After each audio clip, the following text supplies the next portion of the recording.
আসসালামু আলাইকুম ভিউয়ার্স, আশা করি সবাই ভালো আছেন। তো দেখতেই পাচ্ছেন আমার সামনে কিন্তু দুইটা টাটাই কন্ট্রোলার। তো দুইটা টাটাই কন্ট্রোলার কেন নিয়ে আসলাম সেটার একটু আলোচনা করব। তো দেখেন এই কন্ট্রোলারটার কিন্তু অনেকগুলো মুসফেট, প্রায় দুইটা সাইড একবারেই খারাপ হয়ে গেছে। এই সাইডটাও খারাপ, এই সাইডটাও খারাপ। এই এই এই কন্ট্রোলারটাও দেখতে পারতেছেন যে আসলে এটার একটা সাইড কিন্তু খারাপ হয়েছে, এই সাইডটা খারাপ হয়েছে।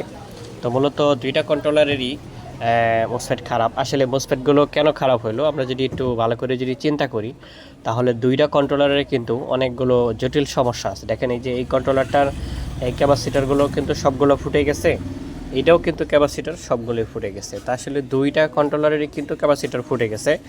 তো মূলত ক্যাপাসিটার ফুটে গেলে যে প্রবলেমটা হয় সেটা হলো গাড়ি দুর্বল হয়ে যায়। অনেক সময় অনেক ড্রাইভাররা কিন্তু গাড়ি দুর্বল হয়ে গেলে অনেক সময় বুঝতে পারে না। তো আবার অনেকেই বুঝতেও পারে, চালাইতে চালাইতে দেখা গেছে যে একটা সময় চালাচ্ছে করে দুর্বল হয়ে যায়, একবারে হঠাৎ করে গাড়ি বসে যায়। তখন কিন্তু আসলে ক্যাপাসিটার যখন দুর্বল থাকে, গাড়ি দুর্বল হয়ে গেলে কিন্তু প্রচুর পরিমাণে হিট হয়। তো অবশেষে কিন্তু মোসফেটের উপরে প্রচুর পরিমাণে চাপ পড়ে যায়।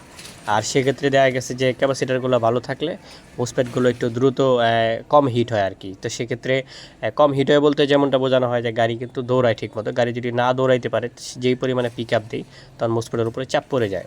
বিষয়টা হলো এরকম। তো যাই হোক, সবশেষে যেটা বলতে চাচ্ছি যে আসলে গাড়ি যখন দুর্বল হয়ে যায়, তো সেক্ষেত্রে যদি আমরা বুঝতে পারি যে আসলে গাড়ি দুর্বল হয়ে গেছে, আসলে ঠিক করা উচিত, তো তখন দেখা গেছে মোসফেটগুলো সরাসরি এই ক্যাপাসিটারগুলো চেঞ্জ করে দিলে কিন্তু গাড়ি ঠিক হয়ে যাবে। তো আমরা অনেকেই কিন্তু বুঝতে পারি না, তো না বোঝার ফলে কিন্তু এটা হয়ে যায়। তো এই দুইটা গাড়ির ড্রাইভার কিন্তু একইভাবে রিপোর্ট দিচ্ছে যে ভাই গাড়ি নষ্ট হওয়ার আগে কিন্তু আমার গাড়ি অনেক দুর্বল হয়ে গেছিলো। এই কন্ট্রোলারটা এখন আসছে, আর এটা হচ্ছে আগে আসছে। এখানে আমি একটা কন্ট্রোলার ঠিক করে আগে দিয়ে দিছি, তিনি চালাচ্ছে, এটা আবার পরবর্তী আর কি। তো এই জিনিসগুলো যদি ড্রাইভার বা যারা আছেন তারা যদি একটু বুঝতে পারেন, তাহলে কিন্তু অনেক সুবিধা হয়, গাড়ি চালাতে কিন্তু অনেকটা সুবিধা হয়। অনেকে হয়তো বুঝতে পারেন না, না বুঝতে পারার কারণে কিন্তু এরকমটা ঝামেলা হয়ে যায়। তো আপনারা অবশ্যই যখন গাড়ি দুর্বল হয়ে যাবে তখন একটু খেয়াল করবেন যে আসলে ওই গাড়ি দুর্বল কেন হয়ে গেছে বা কী কারণে দুর্বল হয়ে যায়। অনেক সময় এই যে দেখেন এই কন্ট্রোলারটা কিন্তু আগে রিফারিং করা হয়েছে, এই কন্ট্রোলারটা আগে রিফারিং করা হয় নাই, এটি প্রথম নষ্ট হয়েছে, আগে এটা রিফারিং হয় নাই।